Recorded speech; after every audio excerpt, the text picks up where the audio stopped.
ନାଇଣ୍ଟିସ୍ର mobile କେବଳ phone ନଥିଲା, ଏହା ଘରର ଇମୋସନ୍ ଥିଲା। ଲାଗୁଥିଲା ଯେମିତି ଏହି ନିର୍ଜୀବ ବସ୍ତୁଟି ଜୀବନ୍ତ ଆଉ ଘରର ଗୋଟେ ନୂଆ ସଦସ୍ୟ। ନେଟୱାର୍କ କେବେ ଠିକ୍ ସେ ଆସୁନଥିଲା, କେବେ ଛାତ ଉପରେ, କେବେ ବାଲକୋନି କୋଣରେ ସିଗ୍ନାଲ ଖୋଜୁଥିଲେ।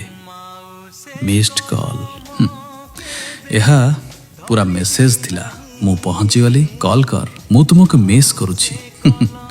160 କ୍ୟାରେକ୍ଟରର ମେସେଜ ବହୁତ ଛୋଟ ଥିଲା, କିନ୍ତୁ ସେଇଥିରେ ବହୁତ ଫିଲିଙ୍ଗସ୍ ସେୟାର କରିପାରୁଥିଲେ। କାହାର କଲ୍ ପାଇଁ ଘଣ୍ଟା ଘଣ୍ଟା ଅପେକ୍ଷା କରିବା, ବୋର୍ ହେଲେ କଷ୍ଟମର କେୟାରକୁ କଲ୍ କରି ଟାଇମ୍ ପାସ୍ କରିବା।